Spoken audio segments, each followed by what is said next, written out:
இன்றைய தினம் கடந்த 2/12/2024 அன்று அதிகாலை தென்பெண்ணை ஆற்றில் சுமார் 2 லட்சம் கனஅடி தண்ணீர் சென்றது.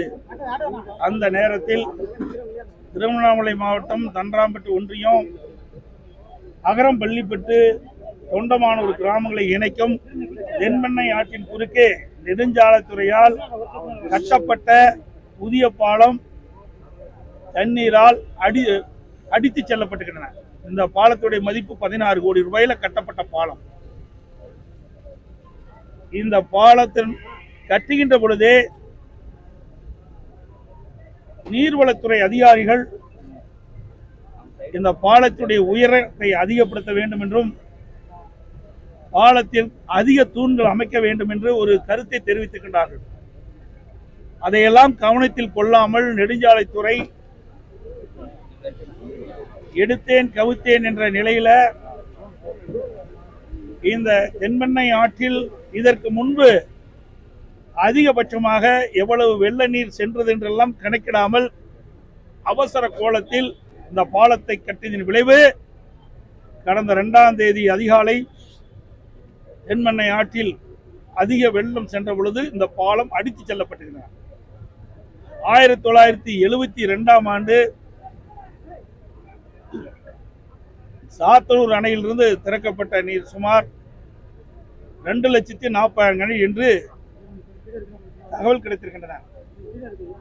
தென்பெண்ணை ஆற்றில் 1972ஆம் ஆண்டே 2,40,000 கனஅடி தண்ணீர் சென்று கொண்டிருக்கின்றது.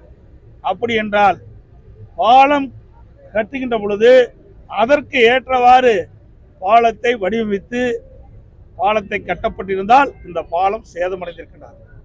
ஆனால் இந்த பாலம் கட்டுகின்ற பொழுது அவருடைய திட்டம் பால வடிவமைப்பு சுமார் 1 லட்சம் கனஅடிக்குள் தண்ணீர் செல்கின்ற அளவிற்கு தான் இந்த பாலத்தை வடிவமைத்து கட்டிக்கின்றார் என்று செய்தி.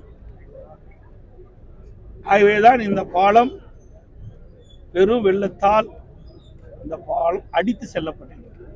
முழுக்க முழுக்க அரசினுடைய குறைபாட்டின் காரணமாக, துறையினுடைய குறைபாட்டின் காரணமாக மக்களுடைய வரிப்பணம் வீணாக்கப்பட்டிருக்கிறது.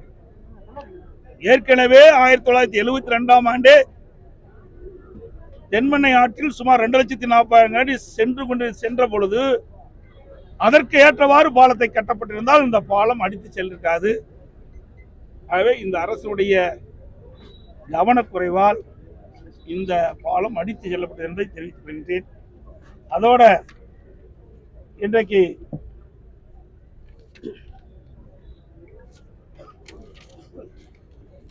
பொதுப்பணித்துறை அமைச்சர் சில கருத்தை சொல்லியிருக்கிறார். அதிமுக ஆட்சியில 7 பாலம் உடைந்ததாக ஒரு தவறான பொய்யான செய்தி வெளிப்படுத்தியிருக்கிறார். அது உண்மை அல்ல. அதுவும் 7 பாலம் அதிமுக ஆட்சியில் உடைந்திருக்கு என்று செய்தி சொல்லிவிட்டு 4 பாலத்துடைய விவரம் தான் சொல்லியிருக்காரு. அது 4 பாலம் உண்மை அல்ல.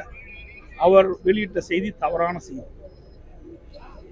விழுப்புரம் தலவானூர் பாலம் சொல்றாரு. அது பாலம் அல்ல, தடுப்பணை.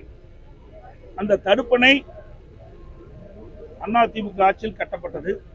தடுப்பணையின் 2 பக்கங்களிலும் மண்கரை இருந்தது. அந்த மண்கரை அடித்து செல்லப்பட்ட காரணத்தினால் அந்த பாலம் தண்ணீர் தேக்க முடியாத ஒரு சூழ்நிலை இருக்குது. இன்னும் தடுப்பணை அப்படியே தான் இருக்குது. தடுப்பணை எந்த பாதிப்பும் இல்லை. ஆனால் தடுப்பணையினுடைய 2 பக்கவாட்டிலும் அந்த ரீடைனிங் வால் சரியா கட்டாத காரணத்தினால தான் அந்த மண்கரை உடைந்து தான் சேதமடைஞ்சிருக்க ஒழிய தடுப்பணை சேதமடையவில்லை. அது ஒன்று.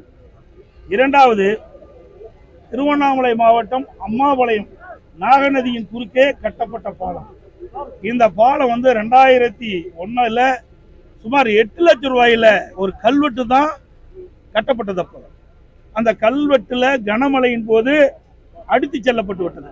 அதற்கு பதிலாக அம்மா அவர்கள் இதுல நாகநதியின் குறுக்கே கிட்டத்தட்ட பிரம்மாண்டமான பாலத்தை கட்டி 9/10/2012 திறக்கப்பட்டுகிறது. இந்த பாலம் அடித்து செல்லப்பட்ட செய்தி தவறான செய்தி. 8 லட்சம் ரூபாய் மதிப்பீட்டிலே கட்டப்பட்ட கல்வெட்டு சேதமடைந்துள்ளது. அதற்கு பதிலாக பெரிய பாலம் 9/10/2012 இதயம் புரட்சி தலைவி அம்மா அவர்கள் கட்டப்பட்டு அம்மாவுடைய திருக்கரங்களால் திறக்கப்பட்டுகிட்டது. அந்த செய்தியும் தவறான செய்தி. அதே போல படவேடு ராமர் கோயில் சாலையில கமண்டலா நதியின் குறுக்கே கட்டப்பட்ட பாலம் இடிந்ததாக்குவது தவறு. 2010ஆம் ஆண்டு திராவிட முன்னேற்ற கழக ஆட்சி. அப்பொழுது தனியார் நிறுவனத்திற்கு இந்த பாலம் கட்டுகின்ற பணியை ஒப்படைச்சாங்க. அந்த பாலத்தினுடைய மதிப்பு 13.60 மதிப்பு ரூபாய் மதிப்பு. 2015 போது அதிமுக ஆட்சியின் போது பெருமழையின் போது தண்ணீர் அதிக அளவு சென்றதால் ரெண்டு பக்கமும் சுவர்கள் அரிக்கப்பட்டது. அது மண்ணா இருந்தது, சுவர் அரிக்கப்பட்டு போச்சு. அப்பொழுது மாண்பு அம்மா அவர்கள் அந்த 2 பக்கமும் அந்த பாலத்தினுடைய 2 பக்கங்களிலும் சுவர்கள் எழுப்பி அம்மா அவர்களை